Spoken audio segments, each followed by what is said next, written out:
Okay, can you tell us your name and a little bit about your conviction story? My name is Jack Petchy.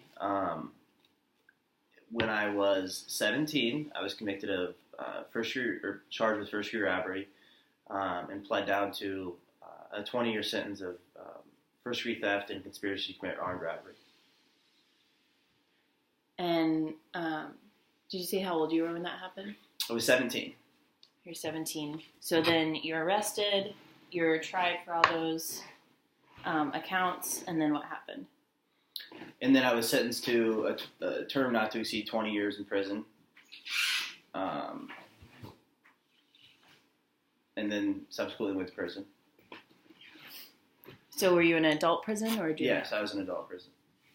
Okay, and how long did you go to a county jail first and then?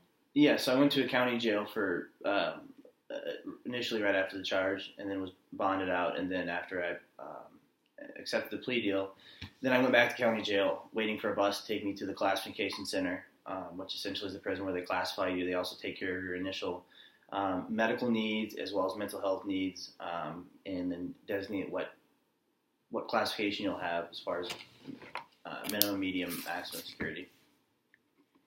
Do you have any idea of like how long those stints were? County was relatively short. We're talking weeks. Oakdale, the classification center, was about a 3-month process that generally takes 3 weeks, but due to overcrowding in the prison system, it's now up to almost 3 months where you're in a classification center. And is the classification center like solitary confinement? For some it is. So for me it was 23-hour a day lockdown. So it was actually 24-hour a day lockdown, and then every other day we would get half an hour to walk around a little tier area. So essentially it was 24-hour lockdown. For 3 months. And then once they classified you as you can go be released with general population?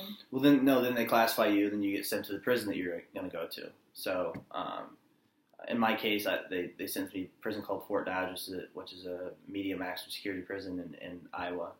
From that point, you go into an orientation in the individual prison where you're on, once again, confinement, learning the rules for a 3-week period. And then you have some form of periodization. So you have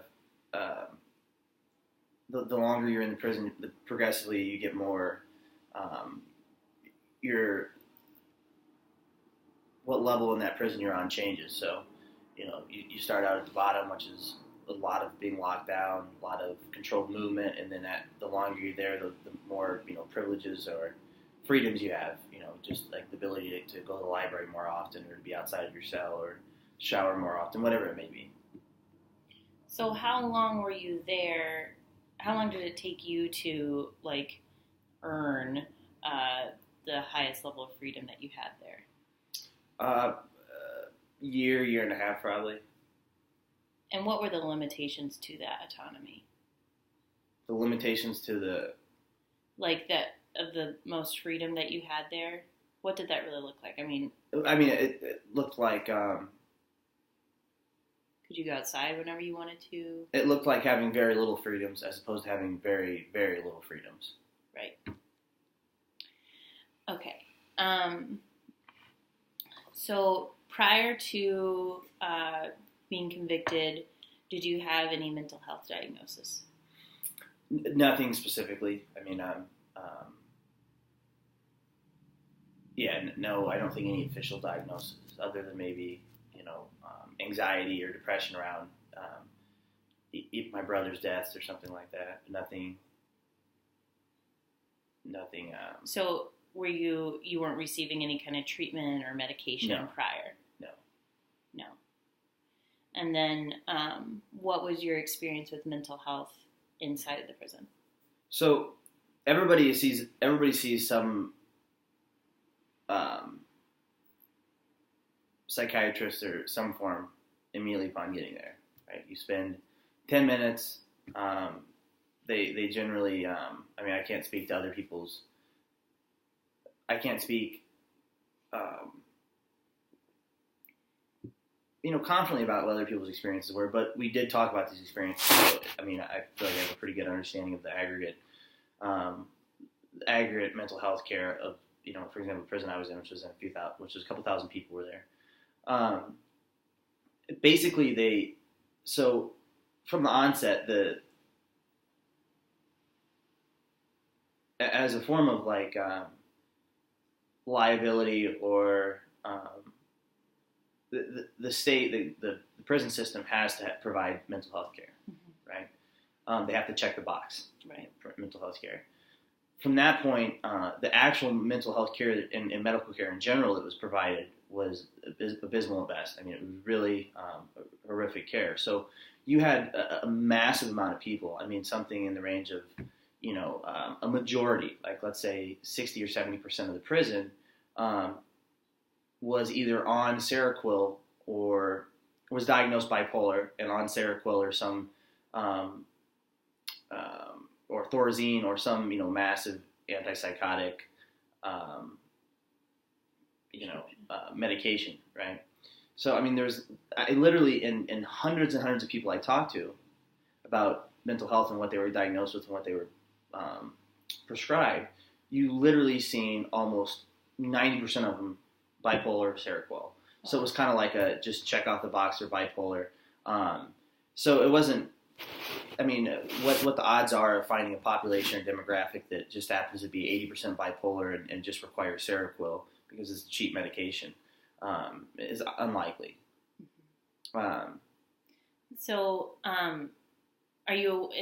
was there any kind of like treatment besides prescription medication? No, so there's no therapy or anything like that. So you go in, you get assessed, and then you get your pills.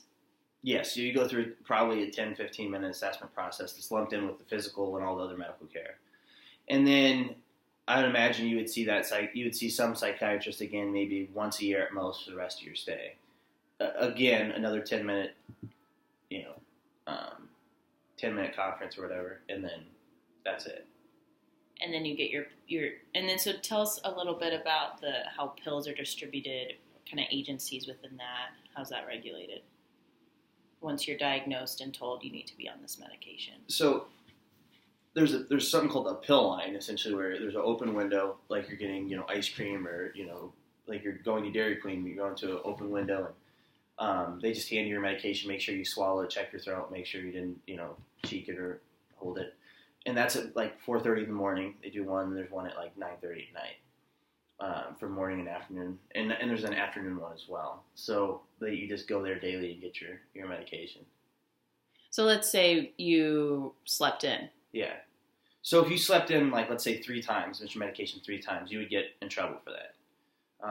So part of to get out of prison, they have a very narrow pool of information they're checking out based on what you did, because it's not as if they're maintaining a daily file on you.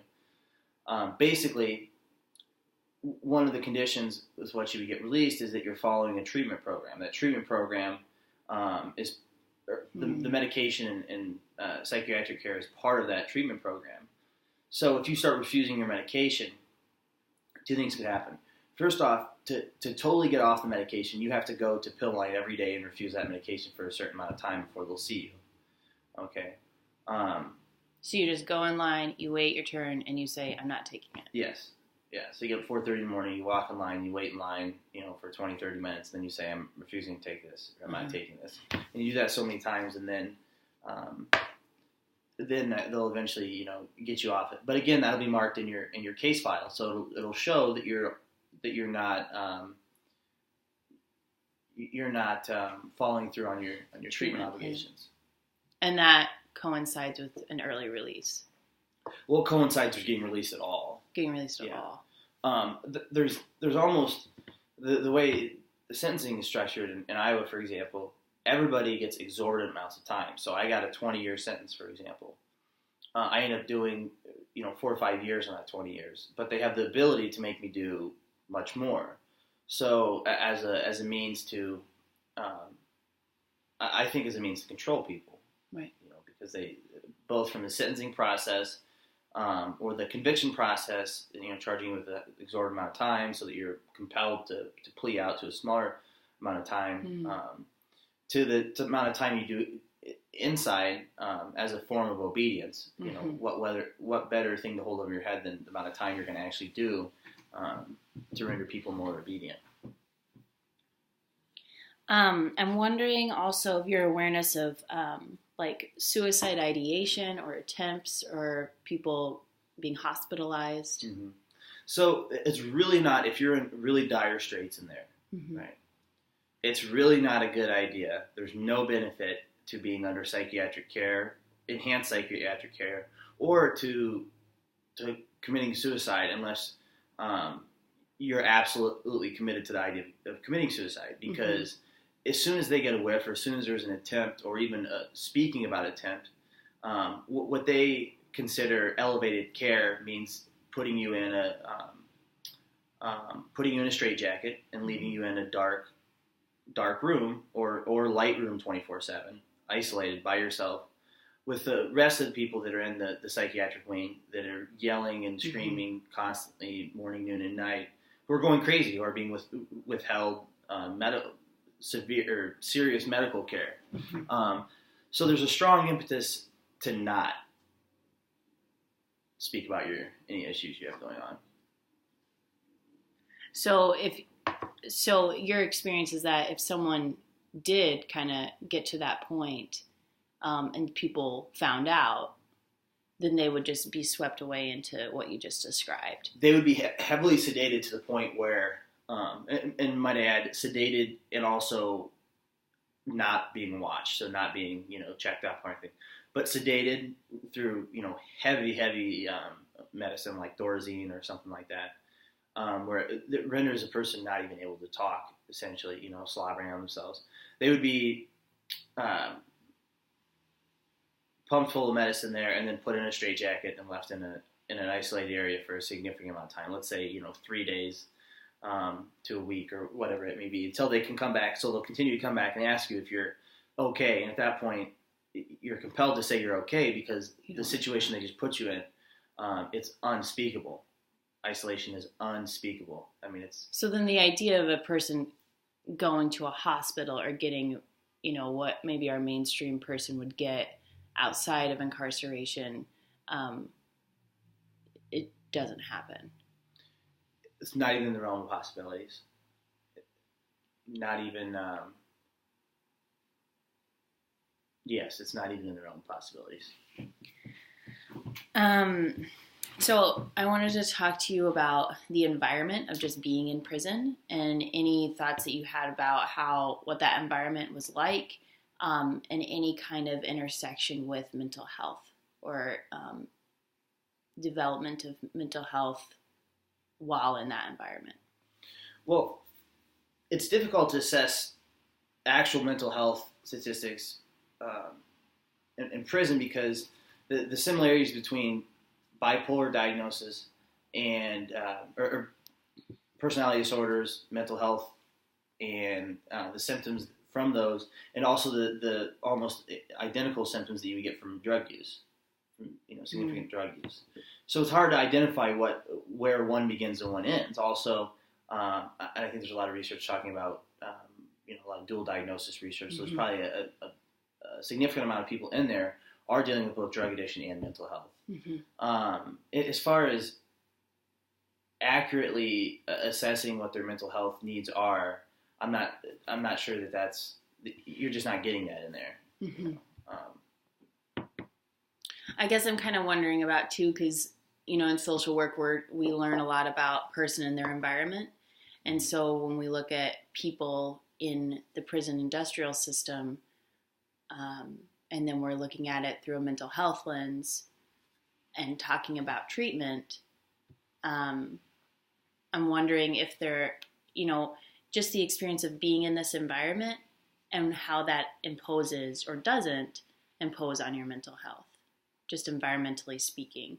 Sleeping where you slept, ate where you ate. Well, I guess that could go both ways. So on one hand, you're also dealing with people who are leaving situations with tremendous instability and duress and being put into situations where they're now able to sleep a certain amount of time, They're now able to have regular meals, albeit,